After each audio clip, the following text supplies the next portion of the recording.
vous avez déjà vécu une métamorphose? Eh bah écoutez, je pense qu'on est dans le thème parce que voilà, je pratique une danse qui s'appelle le crump, qui est née à Los Angeles fin des années 90, début des années 2000, qui est une danse urbaine. Et vous venez m'interroger sur la métamorphose alors que j'étais en train de danser cette danse justement.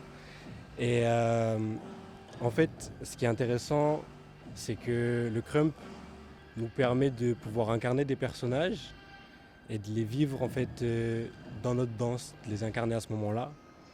Sauf que c'est un travail assez profond et spirituel pour pas développer trop sur le sujet parce que les gens que ça intéresse iront regarder ce que c'est le crump Oui. avec plaisir. Mais du coup, ça évoque tout un changement dans la vie parce que le crump est une danse où on pratique une certaine discipline. On est entre frères, on est une communauté, on est des familles. Et du coup, on danse tous les jours, on vit ça et en fait, c'est vraiment un exutoire. On utilise ça pour gérer nos émotions, pour les appréhender et pour pouvoir mieux les gérer au quotidien. Et du coup, bah moi, si je prends mon exemple, je véhicule une famille dans la danse du crump qui s'appelle Aurore Story et qui du coup est un peu l'ensemble de toute la folie humaine en fait, si vous voulez, cinématographique, mais aussi dans la vie quotidienne. Et du coup, c'est un lieu où du coup j'expérimente tout ça et je fais place à la réelle folie. Donc je peux assumer cette folie dans ma danse, ce qui me permet de, dans ma vie de tous les jours, avoir la tête sur les épaules et pouvoir gérer vraiment avec plus de recul les situations de la vie qu'on connaît tous. Et du coup, moi, j'ai décidé vraiment de jouer le jeu jusqu'au bout en dédiant ma vie actuelle à cette danse, en apprenant cette culture petit à petit. Et du coup, bah, j'opère cette transformation un jour le jour et on a la naissance des personnages en fait, qui sont un peu nos égos artistiques. Alors ma métamorphose passe au travers de l'art. Je crois que ça se voit un peu sur ma peau. Donc l'art du tatouage, j'ai commencé quand j'avais 16 ans. Au début, c'était pour marquer une entité, un moment de ma vie. Puis ensuite, c'est devenu un peu ma décoration intérieure, mais qui se voit à l'extérieur. Voilà. Donc aujourd'hui, j'en vis aussi, puisque je suis modèle international et aussi je suis apprentie tatoueuse. Et du coup, je rencontre plein d'artistes qui, eux, vivent aussi des métamorphoses et métamorphosent les gens. Voilà.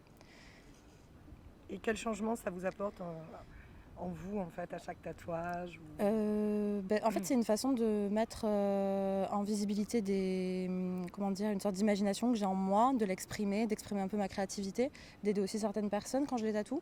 C'est un moment de partage, avant tout. Les métamorphoses, moi, souvent c'est mes cheveux. Si je devais parler de moi, c'est souvent une métamorphose de mes cheveux. Je suis passée par toutes les couleurs. Ado, j'étais blonde. Après, je suis passée rousse, rouge, bleu. Là, je suis en ce moment sur le violet. Et après, tout le temps, je change d'avis. Et après, en autre métamorphose, en tant que personne ronde, on a souvent envie de se métamorphoser. Mais c'est très compliqué. Le contexte n'est pas forcément favorable, etc. Donc, s'il devait y avoir une autre métamorphose, mais qui ne l'est pas vraiment, c'est tout ce qui est autour de la rondeur, etc., qui n'est pas forcément accepté aussi dans la société. Et que on souhaite se métamorphoser pour rentrer dans le moule, mais on n'y arrive pas forcément. Et du coup, des fois, il faut accepter aussi.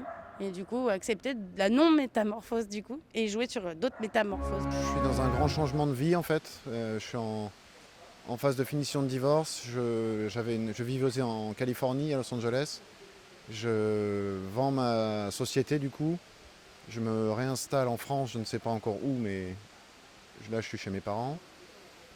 Et j'ai une nouvelle vie, j'ai 2 enfants. Il va falloir que j'apprenne à vivre à distance, en les voyant que de temps en temps. Et je sors d'une longue cure psychiatrique. Donc il faut que je retrouve du travail, que je me réhabitue à la vie sociale normale. Et donc oui, métamorphose, ça me parle. Très bien. Et donc là, vous êtes en pleine métamorphose. Oui. Quel changement ça a apporté dans votre personne, dans votre être, puisque vous êtes allé au bout du bout, là, quand même, Oui. apparemment. Oui. En fait, ça m'a fait réaliser énormément de choses. Surtout mon séjour en hôpital psychiatrique, en clinique psychiatrique, que j'avais toujours considéré comme quelque chose d'inutile et uniquement réservé aux fous. Et en fait, je me suis aperçu que ça donnait le temps de penser et de dézoomer et de réaliser certaines choses. Donc, j'ai toujours travaillé énormément pour gagner plus, pour toujours avoir plus, pour Et finalement, je me suis aperçu que l'argent c'était un outil et que l'objectif c'était le temps.